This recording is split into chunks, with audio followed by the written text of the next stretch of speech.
Publik dikagetkan dengan laporan kebocoran data 1,3 juta pengguna aplikasi e-hack. Polemik ini mendapatkan sorotan dan kritik kepada pemerintah. Meski pemerintah sudah menjawab dan memastikan data pengguna aman, namun hal itu tidak menyurutkan kekhawatiran masyarakat terkait data pribadi yang rentan disalahgunakan. Bocornya data pengguna e-hack sekaligus menambah panjang kasus kebocoran data pribadi di Indonesia, baik dari pihak swasta dan pemerintah. Lalu sejauh mana investigasi pemerintah atas insiden bocornya data pengguna e-hack? Bagaimana menanggulangi problematika kebocoran data yang kerap terjadi di Indonesia? Untuk membahasnya sudah ada Dedi Permadi, jubir dari Kementerian Kominfo Republik Indonesia. Kemudian ada Ismail Fahmi, founder dari Drone Emprit, dan ada Niko Siahaan, anggota Komisi 1 DPR RI. Selamat malam Bapak-Bapak. Selamat malam semua. Saya ke Mas Dedi dulu. Mas Dedi, setelah membahas dengan Kemenkes dan juga BSSN, apa saja temuan dari Kominfo terkait bocornya data aplikasi e-hack ini? Baik, jadi Kementerian Kominfo sesuai kewenangan undang-undang, terutama PP 71 tahun 2019 ya, kami melakukan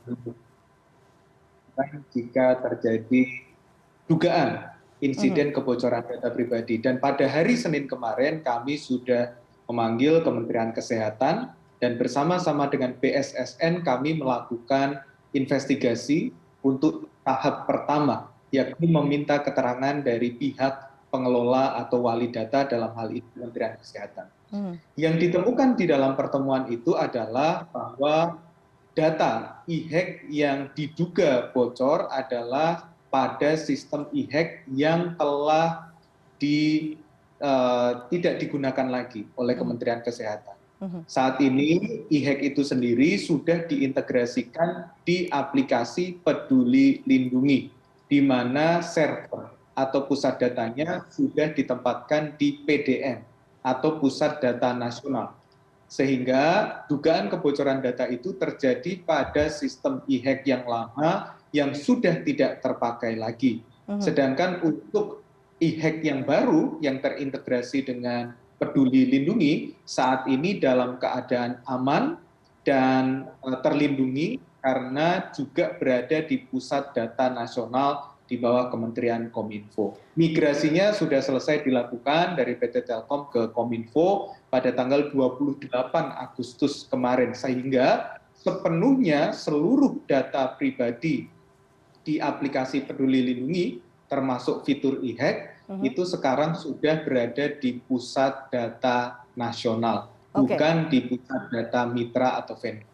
Oke, Mas Dedi, tapi kemudian dari hasil investigasi Kominfo, siapa sebetulnya yang menyebabkan kebocoran data ini? Karena publik tentu ingin tahu dan tentunya punya hak untuk mendapatkan transparansi atas kebocoran data yang terjadi. Meskipun sudah ada jaminan bahwa data yang saat ini berada di Peduli Lindungi itu sudah aman, tapi data yang kemarin, data yang di aplikasi yang lama ini apa yang terjadi? Sebetulnya yang ditanyakan Mbak Eva ini sangat penting, tetapi jawabannya adalah menunggu proses investigasi yang sedang berlangsung. Seperti kita ketahui bersama bahwa sesuai dengan amanat undang-undang, Kementerian Kominfo melakukan investigasi secara menyeluruh terhadap sistem, tata kelola, teknologi maupun sumber daya manusia jika terjadi dugaan insiden perlindungan data pribadi. Nah, dalam hal ini kita akan melibatkan auditor forensik, digital forensik yang profesional untuk mengetahui siapa sebetulnya yang membocorkan data, potensi data yang bocor sebesar apa, dan lain sebagainya. Tentu sesuai amanat undang-undang juga, sang wali data atau pemproses data itu memiliki dua kewajiban, Mbak Eva. Yang pertama, pada kesempatan pertama melaporkan kepada Kementerian Kominfo jika terjadi dugaan insiden kebocoran data pribadi, dan itu sudah dilakukan oleh Kemenkes melaporkan kepada Kominfo. Dan yang kedua, sesuai PP 71 juga, kewajiban dari wali data itu adalah mereka harus menginformasikan kepada pemilik data pribadi jika terbukti adanya kebocoran data. Nah, ini saya rasa sedang dilakukan oleh Kementerian Kesehatan. Oke, yang kemudian ingin diketahui publik adalah data apa kemudian yang bocor 1,3 juta data ini. Apakah Kemenkominfo bisa menjamin data yang bocor ini aman dan tidak akan disalahgunakan? Karena tentunya dapat merugikan masyarakat sebagai pemilik data pribadi, Mas Dedi. Betul, lagi-lagi Mbak Eva perlu dipahami bahwa yang namanya audit forensik atau audit digital forensik itu memakan waktu yang tidak sedikit. Tidak bisa di dalam hitungan hari, kita ambil contoh misalnya kasus BPJS Kesehatan, Ya. kasus Tokopedia, itu membutuhkan waktu bahkan berbulan-bulan untuk menemukan data apa saja yang bocor dan kemudian sejauh apa kerugian masyarakat dan lain sebagainya. Untuk itu saya rasa kita perlu memahami bahwa proses investigasi masih terus berjalan dan kita meyakini bahwa investigasi itu dilaksanakan secara profesional sesuai dengan kewenangan masing-masing. Perlu kami sampaikan bahwa dalam hal ini ada pihak-pihak yang terlibat di antaranya 4 pihak. Yang pertama adalah Kominfo yang sesuai amanat undang-undang diamanatkan untuk melakukan investigasi. Yang kedua BSSN yang sebetulnya memiliki amanat untuk melakukan audit secara berkala. Jadi pencegahan audit berkala itu adalah tugas dan tanggung jawab BSSN.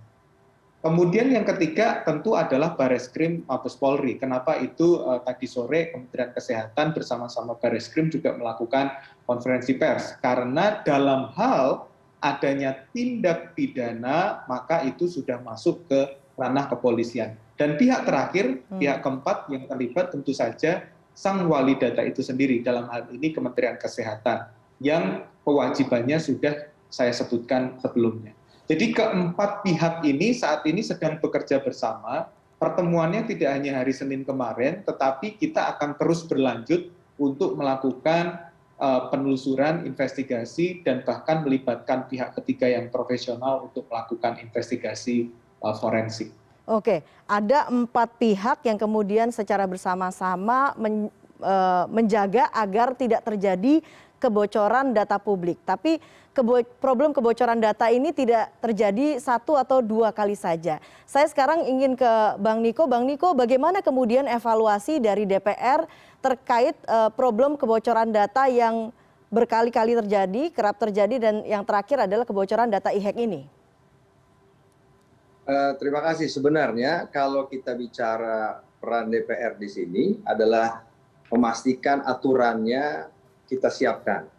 Aturan yang menaungi ini sementara masih Permen Kominfo.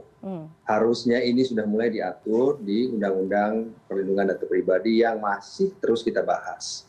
Karena apa? Karena dengan adanya undang-undang itu semakin jelas bahwa setiap pengendali data mempunyai hak dan kewajiban untuk mengelola datanya dan melindungi data yang dikelola. Ya. Dan untuk itu kita sama-sama di tempat ini selalu mengingatkan kepada Pak Menteri, mohon maaf di beberapa rapat, kapan kita bisa menyelesaikan ini. Karena setiap kali kita sampai dalam rapat, kami selalu menanyakan bagaimana perkembangannya. Tadi Pak Dedi sudah menyampaikan bahwa memang butuh waktu. Tapi kalau kita lihat beberapa kali, sepertinya kalau terjadi kebocoran data, kita sering sekali melakukan tuding-menuding pertama. Yang kedua, tidak ada kejelasan dari kasus itu tersendiri, dari Tokopedia, dari BPJS. Itu kan sepertinya kita hanya mencari-cari dari berita-berita yang ada saja, berita-berita lepas. Sementara harusnya kalau kita mengacu kepada, karena Undang-Undang PDP ini mengacu kepada GDPR, itu ada aturannya. Kalau terjadi kebocoran data, kita lihat bagaimana besar kebocoran data dan sensitivitasnya. Tetapi apapun yang terjadi, pelaku harus melapor kepada regulator. Dan kemudian regulator nanti akan menentukan bagaimana sanksinya dan apa yang harus dilakukan. Tapi itu pun harus disertai dengan laporan-laporan. Nah, sampai sekarang kami pun dalam rapat kemarin belum mendapatkan laporan update mengenai apa yang terjadi dengan kebocoran data BPJS. Apalagi kalau bicara dengan kebocoran data e-hack yang hari ini. Gitu. Jadi betul kata Pak Dedi, tapi ya pemerintah dalam hal ini yang berwenang adalah, atau leading sector adalah Kominfo, secara aktif menyampaikan kepada masyarakat. Dan kalau hanya forensik lagi, kemudian tidak ada langkah-langkah yang konkret, saya rasa setiap hari itu akan terus terjadi kebocoran data. Karena kalau kita lihat bagaimana kemampuan orang melakukan illegal hacking ini, itu luar biasa. Perkembangannya akan jauh lebih cepat dari yang disebutkan oleh Pak Dedi itu, pelatihan yang dilakukan oleh BSSN dari waktu ke waktu. Mungkin tidak akan terkejar gitu ya, tapi artinya ada hal lain yang bisa mengatur itu. Misalnya dengan ada undang-undang dengan mengatur kewajiban dan sanksi yang lebih berat, swasta maupun kementerian lembaga akan lebih hati-hati lagi menjaga data yang ada pada mereka. Oke. Jadi produk aturannya masih belum sempurna sehingga DPR juga kesulitan begitu ya melakukan pengawasan terhadap pengelolaan data pribadi ini. Kurang lebih seperti itu ya Bang Niko? Kira-kira seperti itu. Kalau kami nggak bisa jauh, Kominfo di luar wewenang kami. Wewenang kami adalah menyelesaikan undang-undang, dan undang-undang yang berkaitan ini adalah dengan undang-undang perlindungan data pribadi. Oke, sekarang saya ke Mas Ismail. Mas Ismail, kita sudah dengar bagaimana penjelasan dari pemerintah soal kebocoran data pribadi ini dan soal dugaan kebocoran data pribadi dan memastikan bahwa data pribadi yang sekarang dikelola di aplikasi Peduli Lindungi ini aman. Apakah penjelasan ini bisa diterima? Tapi dijawabnya setelah jeda berikut ini. Kita akan kembali sesaat lagi. CNN Indonesia Newscast segera kembali.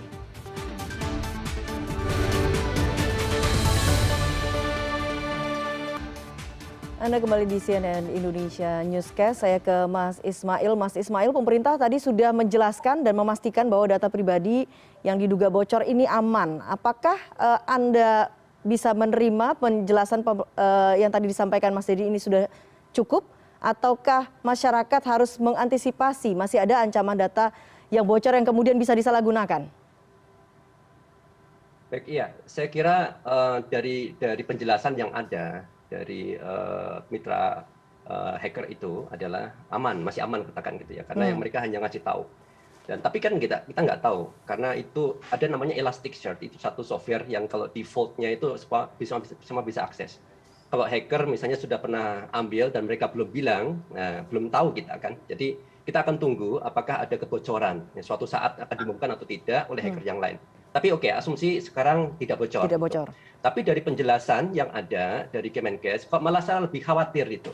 Khawatirnya di sini. Disampaikan ada dugaan bahwa yang bocor itu dari mitra. Dari mitra ini kan asumsinya mereka punya kopi ya. Dia punya kopi data yang persis. Harusnya data ini dimiliki oleh Kemenkes saja. Nggak boleh ada mitra. Saya nggak tahu mitranya ini siapa misalnya. Saya biasa bekerja menggunakan Elasticsearch juga gitu. Jadi mudah sekali sebetulnya mengcopy data dari Elasticsearch satu ke punya mitra. Dan katakan dari Kemenkes aman, nanti mitra ini kan bisa ditaruh dimanapun, dimanfaatkan yang lain. Nah kalau ada data yang dipegang oleh mitra ini apa resikonya, Mas Ismail? Nah kalau kita nggak tahu mitranya ini siapa misalnya. Kalau mitra ini ini datanya kan besar sekali. Data tentang pribadi, kemudian traveling, kemudian histori dia ke rumah sakit, mungkin ke hotel dan seterusnya. Itu data sangat kaya, sangat bermanfaat. Itu bisa digali lagi untuk pemanfaatan bisnis mungkin atau mungkin untuk kejahatan. Saya nggak yakin pasti bukan kejahatan lah ya, karena ini mitra pasti kan baik lah gitu ya. Tapi untuk keperluan-keperluan yang lain di luar keperluan yang saya misalnya sebagai user itu inginkan misalnya. Yaitu selama ini kan kita pingin data itu dipakai untuk tracing. Kemudian kita kalau mau masuk ke mall segala macam tahu ya, oke kita sudah divaksin dan seterusnya. Tapi kalau ada pemanfaatan yang lain yang lebih dalam untuk kepentingan mitra, ini yang berbahaya. Yang menjadi kekhawatiran berikutnya adalah oke itu sudah ditutup. Nah sekarang ini kan ada Peduli Lindungi. Mitra tadi punya kopi juga atau tidak? Nah ini yang harus diyakinkan kepada publik bahwa tidak ada kopi data yang lain. Gitu. Tidak boleh ada mitra yang punya kopi data ini. Karena hacking mungkin nggak ada. Tapi kalau mitra punya kopi, lah ini lebih berbahaya lagi, saya kira itu. Itu satu hal yang saya pribadi khawatir. Ada yang satunya lagi adalah kalau kita lihat di term and condition, waktu saya install, saya kan baca gitu. Di beberapa aplikasi juga sama seperti itu. Dinyatakan bahwa kalau seandainya ada penyalahgunaan ya dengan cara yang tidak ilegal misalnya, tidak legal, itu pemerintah dan Telkom tidak bertanggung jawab. Nah, ini bisa dilihat. Ini menjadi kekhawatiran juga. Kita sudah serahkan data, tidak bisa menolak, ya. Kemanapun harus menginstal itu. Di akhir press conference juga sama kan, kita harus install. Tetapi kita kalau seandainya data itu hilang, dipakai ilegal, nggak ada yang bertanggung jawab, gitu. Ini yang saya kira harus diganti. Mungkin Pak Dedy mungkin di Kominfo, di SSN, dan Kemenkes untuk mengubah ini. Jadi tahu nanti siapa yang tanggung jawab itu. Masyarakat akhirnya bisa tenang menyerahkan datanya. Oke, Mas Dedy bisa dijawab langsung, apakah bisa diyakinkan bahwa copy data yang ada di vendor ini tidak mencakup data-data yang tadi disebutkan oleh Mas Ismail dan soal aturan yang ada di aplikasi ini? Baik, saya ingin merespon tadi ya 2 hal dari Pak Niko dan juga dari Pak Ismail ya Mbak ya. Yang pertama terkait dengan legislasi RUU Pelindungan Data Pribadi. Kami sangat sepakat dengan Pak Niko tadi bahwa ini perlu dipercepat. Kemarin di rapat kerja Pak Menteri sudah menyampaikan komitmen juga untuk mempercepat. Di level teknis kita segera follow up bersama dengan Dirjen Aptika Kominfo yang menjadi leading sektor pembahasan RUU PDP. Jadi memang legislasi ini sangat penting, Mbak. Kita saat ini hanya punya payung PP 71 tahun 2019, Permen Kominfo 5 tahun 2020, dan juga kadang kita menggunakan UU ITE atau Perpres SPBE. Itu payung-payung hukum yang kita gunakan untuk pengelolaan jika terjadi dugaan insiden kebocoran data pribadi. Jadi memang masih sangat lemah payung hukumnya. Kami sangat sepakat dengan itu. Yang kedua, terkait dengan respon Mas Ismail tadi, kami ingin menjelaskan supaya clear gitu ya, bahwa yang disampaikan oleh Pak Anas tadi sore adalah data yang saat ini sudah terintegrasi dalam aplikasi Peduli Lindungi. Aplikasi Peduli Lindungi ini tadinya pusat datanya ada di PT Telkom, wali datanya ada di Kementerian Kesehatan. Artinya yang bisa mengelola, memproses dan mengakses data hanya Kementerian Kesehatan, itu pun untuk kebutuhan yang sudah sesuai dengan peraturan perundangan yang berlaku. Pusat data yang tadinya dari Telkom ini sekarang sudah selesai dimigrasi ke Pusat Data Nasional atau PDN pada tanggal 28 Agustus 2021 kemarin. Artinya seluruh data yang dimiliki oleh aplikasi Peduli Lindungi yang di dalamnya ada fitur e-hack itu saat ini sepenuhnya sudah berada di PDN atau Pusat Data Nasional. Bahkan sudah ditandatangani MOU antara Menkominfo dengan Menteri Kesehatan tentang tata kelola datanya. Jadi kalau tadi dikhawatirkan misalnya ada mitra yang punya kopi atau mitra yang melakukan mirroring dan lain sebagainya, untuk kasus Peduli Lindungi kami pastikan dengan payung hukum yang sudah ada, peraturan Menteri Kominfo dan juga MOU antara Menteri Kominfo dengan Menteri Kesehatan itu sudah aman. Itu satu hal Mbak Eva, terkait dengan Peduli Lindungi yang di dalamnya ada fitur e-hack. Yang menjadi masalah sekarang adalah yang masih dalam tahap investigasi yang saya jelaskan tadi adalah e-hack yang versi lama, yang saat ini sudah tidak digunakan. Itu yang saat ini masih kami lakukan investigasi. Betul seperti yang disampaikan oleh Mas Ismail tadi, kita harus menelusuri dulu mitranya seperti apa, apakah mitranya punya kopi dan lain sebagainya. Itulah proses yang saat ini sedang berlangsung untuk menelusuri keamanan dan pelindungan data itu. Jadi perlu dipisahkan dua ya, antara Peduli Lindungi yang di dalamnya ada e-hack dan e-hack lama yang saat ini sudah tidak terpakai lagi. Kira-kira seperti itu konteksnya. Oke, tapi garis besarnya adalah bagaimana kemudian memberikan perlindungan terhadap data pribadi masyarakat begitu ya, Mas Dedy. Saya ingin menindaklanjuti pernyataan Mas Dedy soal keseriusan pemerintah untuk membuat produk legislasi yang menjadi dasar atau menjadi pagar begitu ya untuk memberikan perlindungan yang maksimal terhadap data masyarakat. Bang Niko, selama ini proses pembahasan itu berjalan cukup lama. RUU PDP ini berjalan cukup lama. Apa yang kemudian membuat pembahasan ini tidak selesai sampai saat ini? Baik, jadi undang-undang ini sudah kita bahas cukup intensif.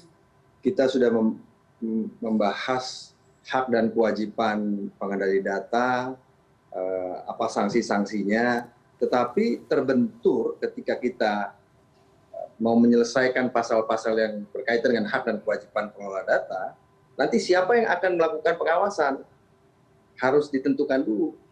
Kalau itu tidak ditentukan, nanti kita balik lagi ketika kita sampai kepada badan atau otorita yang akan melakukan pengawasan, kita bisa kembali lagi ke pasal-pasal dan mengulang lagi pasal tersebut. Makanya sebelum kita menyelesaikan beberapa pasal mengenai hak pengendali data, kita mau duduk dengan pemerintah untuk meminta sama-sama otorita ini diberikan kepada badan yang independen. Dalam rapat dengan Kementerian Kominfo kemarin, Ketua Fraksi kami secara jelas ya, Pak Utut Adiatto itu menyampaikan bahwa ini harus diselesaikan, ini komitmen kita, jangan ada satu pihak pun yang mundur satu langkah untuk tidak menyelesaikan ini karena ini sangat penting. Ya, ini perlu komitmen dari kedua belah pihak. Dan badan tersebut harus menurut kami sekuat OJK, harus sekuat KPK atau Komnas HAM. Artinya tidak bisa diintervensi oleh pemerintah. Kalau kita lihat, poin dari IHEC ini ya, satu, ada kelalaian kita dalam mengawasi tata kelola aplikasi. Contoh, aplikasi IHEC dan Pelindung Lindungi itu kan pihak ketiga. Artinya bagaimanapun mereka yang harus bertanggung jawab kalau ada kebocoran-kebocoran. Begitu. Karena mereka adalah orang yang mengelola data tersebut. Nah, ini pun harus ada secara ketat dikelola. Dan kalau ada pelanggaran harus jelas hukuman dan sanksinya. Kemarin sempat juga dibilang sama Pak Menteri bahwa, wah ini kalau BPJS, katakanlah kemarin kebocoran dianggap sensitif, bagaimana kalau kita nanti harus memberhentikan administrasi BPJS?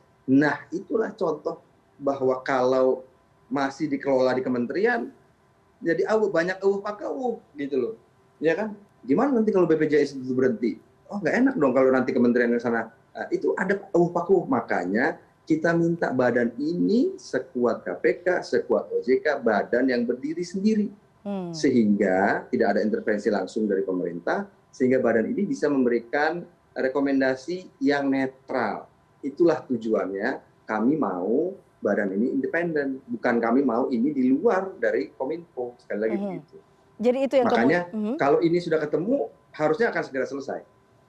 Oke, kalau kemudian DPR serius sekali untuk menyelesaikan legislasi ini, bagaimana kemudian dari pemerintah? DPR melihatnya seperti apa? Kemarin kita sudah duduk, ya kan? Kemudian sepertinya nampaknya seperti akan ada lampu hijau bahwa badan ini akan segera dibentuk. Tapi tiba-tiba pemimpin rapat dari pihak pemerintah itu mundur, gitu kan? Nah, itu kemarin yang sempat terjadi seperti diskusi yang agak tegang karena kami melihat bahwa komitmen yang sudah disampaikan di jam-jam sebelumnya rupanya dengan mudahnya dirubah lagi pada jam-jam berikutnya. Nah, ini yang kami sesalkan. Mudah-mudahan kami berharap kita bisa duduk dengan pemerintah dalam hal ini Kementerian Kominfo untuk sama-sama memutuskan ini. Masyarakat sudah membutuhkan ini, sebuah kepastian yang bisa membuat kita lebih tenang dalam memberikan data-data kita. Ya, kebocoran data ini bisa terjadi di mana saja dan kapan saja. Oke, Pak Dedy, Anda harus menjawab mengapa tiba-tiba mundur begitu ya. Tapi kita harus jeda dulu. CNN Indonesia Newscast akan segera kembali.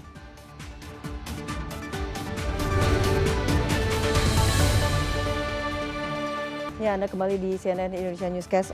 Mas Dedy, silakan dijawab mengapa kemudian dalam pembahasan tiba-tiba pemerintah memutuskan untuk mundur. Baik, Mbak Eva, terima kasih Pak Niko masukannya ya. Ini sedang kami bahas terus terang ya, Mbak Eva, bagaimana pemerintah bisa memikirkan alternatif-alternatif untuk menjembatani kebuntuan yang ada. Yang jelas saat ini pemerintah sedang melakukan diskusi di internal pemerintah gitu ya, dan nanti akan segera disampaikan kepada DPR jika kami sudah melakukan konsultasi termasuk di dalam kabinet juga. Kira-kira seperti itu Mbak Eva. Oke, saya sekarang ke Mas Ismail. Mas Ismail, menurut Anda seberapa krusial sebetulnya landasan hukum dari pengelolaan data pribadi ini?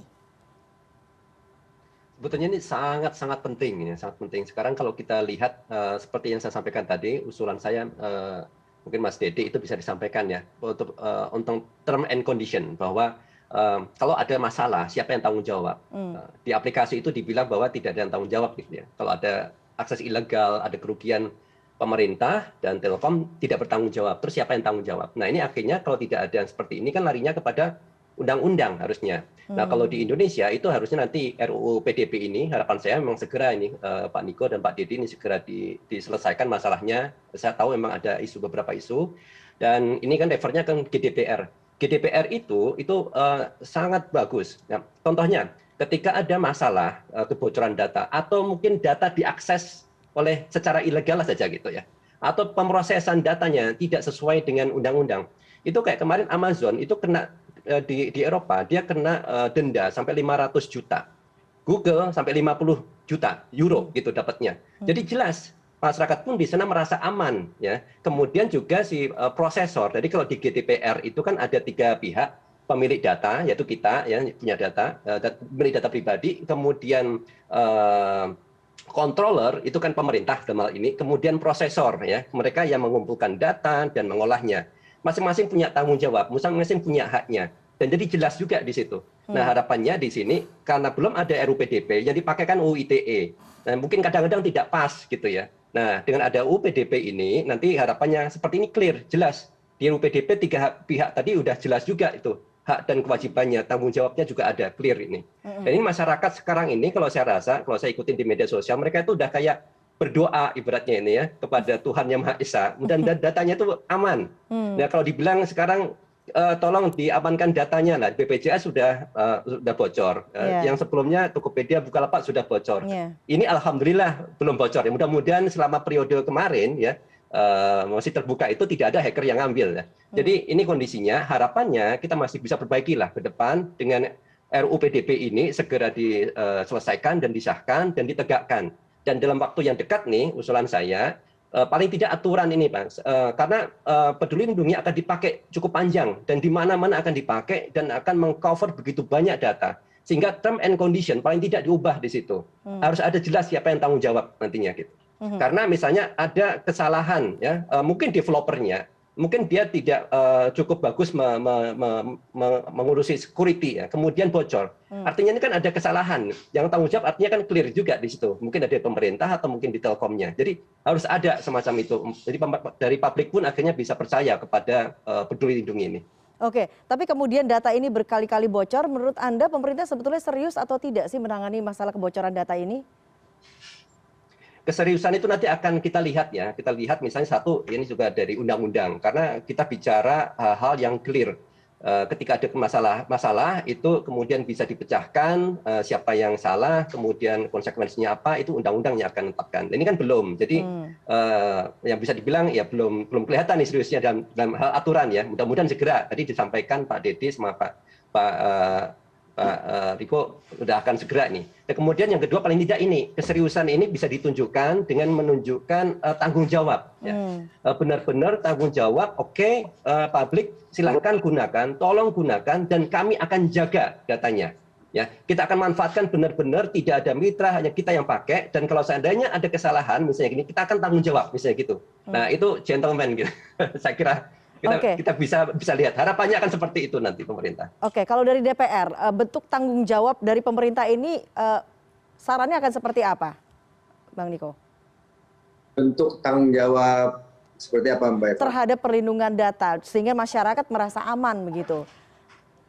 Mau nggak mau ini jawabannya tinggal satu, Undang-Undang Perlindungan Data Pribadi.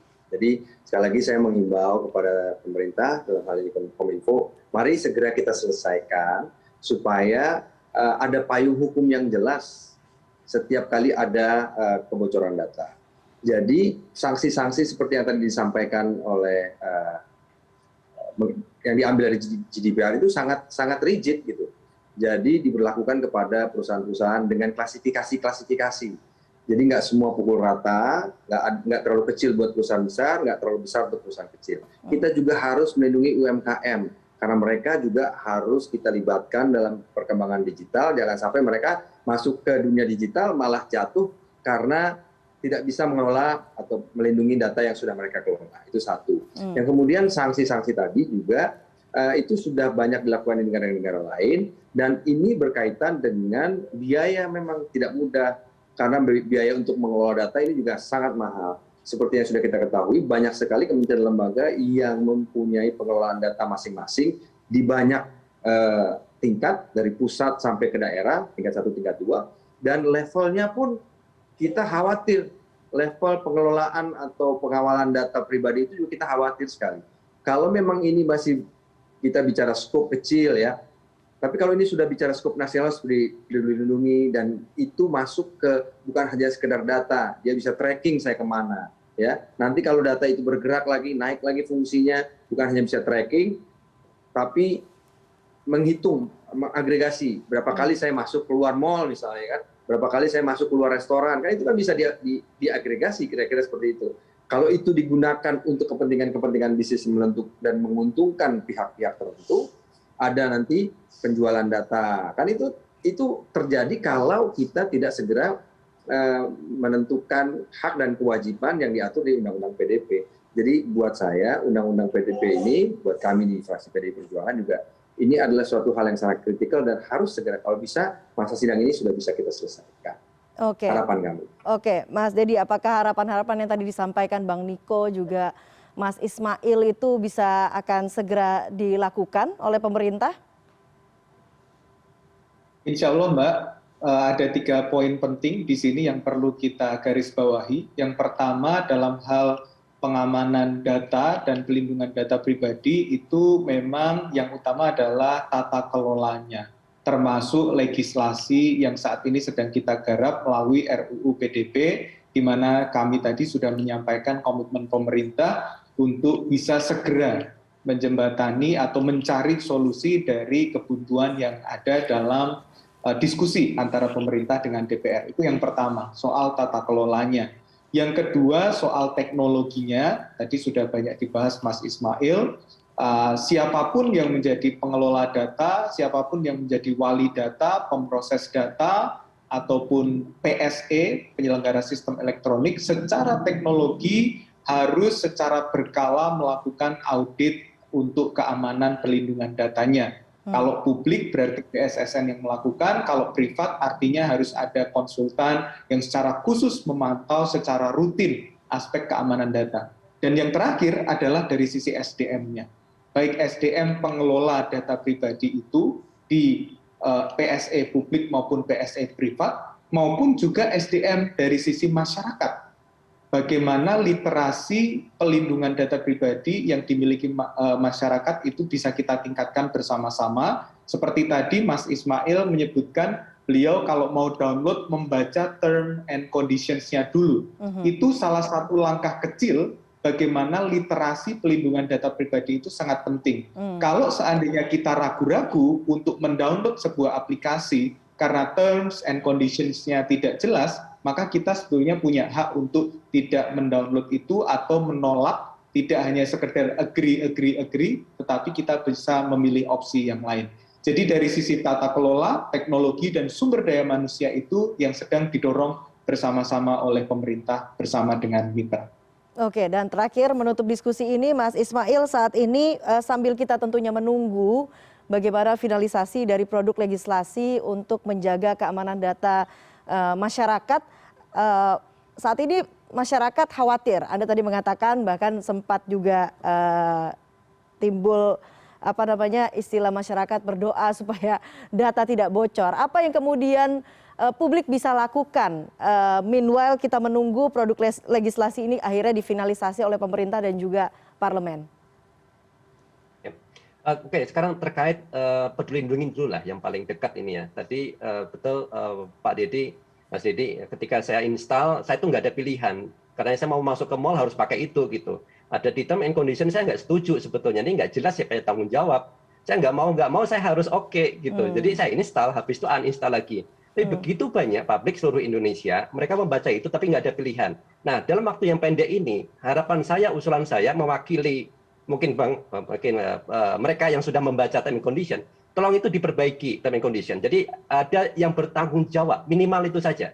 Siapa yang bertanggung jawab nanti ketika Peduli Lindungi ini dan e-hack ini sudah ada, bahwa pemerintah atau mungkin si PSE-nya tadi yang akan bertanggung jawab, misalnya kalau ada kebocoran data, misalnya gitu. Jadi hal semacam ini jadi clear, jadi harus ada perubahan di sana. Itu satu sisi. Karena kita sudah literate, katakan saya sudah literate, tapi nggak ada pilihan. Nah, tolong diberikan pilihan di situ. Kemudian yang kedua bagi masyarakat, terlepas dari Peduli Lindungi, banyak hal-hal penyebaran pengumpulan data pribadi, misalnya dalam bentuk fotokopi KTP. Ya, tadi pagi saya lihat sudah ada bagus itu contoh dari admin Kominfo ya di Twitter. Misalnya kalau ada yang minta fotokopi KTP, kasih watermark, ada tulisan hanya dipakai misalnya untuk vaksinasi di RT RW tertentu misalnya gitu. Jadi harapannya nanti foto tadi nggak dipakai untuk suatu saat mendukung calon tertentu pada saat pilpres misalnya. Jadi clear. Kalau bocor pun dari mana itu juga clear. Nah, cuma memang ada masalah juga. Banyak yang melakukan itu, tetapi cara pengumpul data tadi KTP itu mereka nggak mau terima. Tolong yang bersih sama sekali. Jadi ini saya usulan juga dalam waktu dekat ini Pak Dedi, Kominfo memberikan rekomendasi, perintah barangkali ya, surat edaran, misalnya ke BPJS, ke Telkom barangkali, PLN segala macam yang membutuhkan fotokopi KTP ya, biasanya mereka menolak, tolong diterima juga gitu. Jadi mereka diperintahkan supaya menerima fotokopi KTP yang ada watermark-nya. Ini adalah saran-saran praktis dalam waktu yang singkat ya, dalam waktu yang pendek bisa dilakukan clear oleh pemerintah, masyarakat juga bisa melakukannya juga. Dan harapannya dari situ kita bisa minimal mengurangi penyebaran data pribadi ke hal yang tidak seharusnya. Oke, semoga harapan Mas Ismail itu bisa langsung segera dilakukan ya Mas Dedi oleh pemerintah, sehingga tentunya kita sama-sama bisa berharap kekhawatiran masyarakat akan bocornya data pribadi tidak akan terus bertambah. Bapak-bapak terima kasih atas waktunya di CNN Indonesia Newscast. Selamat malam dan salam sehat selalu.